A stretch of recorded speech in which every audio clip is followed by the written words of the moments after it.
रिश्ते हमेशा चंदन की लकड़ी की तरह होने चाहिए। टुकड़े चाहे हजार हो जा, लेकिन खुशबू नहीं जानी चाहिए। नमस्कार दोस्तों, मैं सुमित वर्मा। एक छोटी सी कहानी जो एक वकील साहब ने हमें सुनाई थी। एक बार ऐसा होता है, वकील साहब ने बताया कि एक बार चैम्बर पर वह बैठे होते हैं, तो उनके पास एक व्यक्ति आता है, बड़ा पसीने में लथपथ, गुस्से में लाल, कुछ फाइलों के बंडल से लेके लाके उनकी टेबल पे पटक देता है। तो बोलता है, वकील साहब मेरे को एक फ्लैट पर स्टे चाहिए, जो चाहिए, जो पैसा चाहिए, जितना जो भी चाहिए वो मैं देता हूँ, लेकिन मुझे एक फ्लैट पर, इस फ्लैट पर, शहर का एक फ्लैट है, उस पर स्टे चाहिए। वकील साहब देखते हैं बड़ा गुस्से में लाल है ये, तो अपने जो बॉय होते हैं उनसे बोलता है, भाई इन्हें ठंडा पानी पिलाओ और पंखा वंखा ऑन करो, एसी ऑन करो, थोड़ा उनका गुस्सा मतलब शांत करो।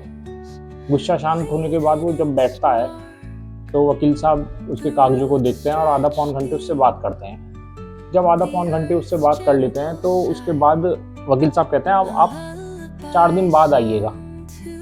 4 दिन बाद आके मैं फिर आगे की कार्रवाई जो भी रहेगी वो बताऊंगा आपको। 4 दिन बाद फिर वह व्यक्ति आता है, वही गुस्से में लाल एकदम।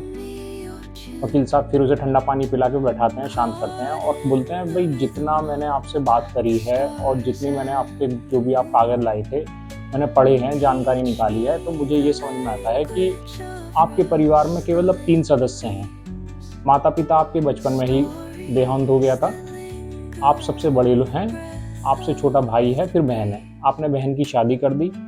आपका छोटा भाई है, आपका जो छोटा भाई है आपने उसके लालन पालन में, पढ़ाई में खूब पैसा लगाया, उसकी खूब देखभाल करी, बिल्कुल अपने बेटे की तरह जैसे अपने बच्चों को करते हैं, और उसे इंजीनियरिंग की तैयारी करवाई, शहर में रह के उसे पढ़वाया। पढ़वाने के बाद एक बार ऐसा भी हुआ इंसिडेंट, जब वह गांव में था तो उसका एक बार एक्सीडेंट हो गया था। तो एक्सीडेंट होने पर आप 5 किलोमीटर अस्पताल से, आपके घर से अस्पताल की दूरी 5 किलोमीटर है, आप उसे कंधे पर डाल के लेके गए थे। और एक बार ऐसा भी हुआ था इंसिडेंट कि उसकी किडनी में दिक्कत आ गई थी, तो किडनी डोनेट करने की बात आई थी, तो आपने एक किडनी उसे डोनेट करी हुई है। अब आपका भाई जो है, छोटा भाई, वो है इंजीनियर बन गया है और उसने शादी भी कर ली है।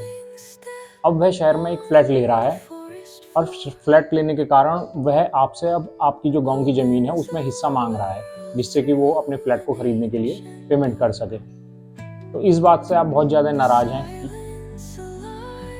कारण आप अब उस फ्लैट पर स्टे चाहते हैं और उसमें हिस्सा चाहते हैं। लेकिन आप ठंडे दिमाग से सोचिए, अगर आप इस तरह से उसके फ्लैट पर स्टे ले लेंगे तो आप में और आपके भाई में डिस्प्यूट बढ़ेगा, आप कोर्ट कचहरी के चक्कर काटते रहेंगे। इससे अच्छा है कि आप अपने परिवार में अपने बच्चों का लालन पालन करें, उन्हें पढ़ाएं लिखाएं। और इतनी बात सुन के वो आदमी खड़ा होता है और हाथ जोड़ के, वकील साहब के हाथ जोड़ के चला जाता है। वकील साहब सोचते हैं कि अब ये किसी दूसरे चैम्बर में जाएगा, वहाँ वकील से बात करेगा और फिर वो अपने भाई के फ्लैट पर स्टे ले लेगा। लेकिन समय बीतता रहता है, कुछ सालों बाद वह व्यक्ति दोबारा से आता है, उसी चैम्बर पर आता है, उसी वकील साहब से मिलता है और वकील साहब को बोलता है कि वकील साहब आपने पहचाना मुझे? वकील साहब ने कहा, हाँ पहचाना, आप अपने भाई के फ्लैट पर स्टे लेने के लिए आए थे कुछ सालों पहले। वह व्यक्ति बोलता है कि अगर वकील साहब आपने उस दिन मेरे को यह नहीं बताया होता कि कोर्ट कचहरी के चक्कर मत काटिए, भाई से डिस्प्यूट मत करिए, फ्लैट पर स्टे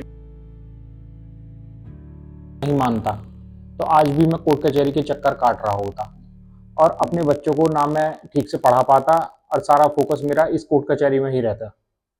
लेकिन मैंने उसको मद्देनजर रखते हुए, आपकी बात को तवज्जो देते हुए, मैंने जो है अपने बच्चों को पढ़ाया लिखाया और आज मेरा जो बेटा है वो डॉक्टर बन गया है और डॉक्टर बनने के साथ साथ वह अस्पताल भी खोल रहा है।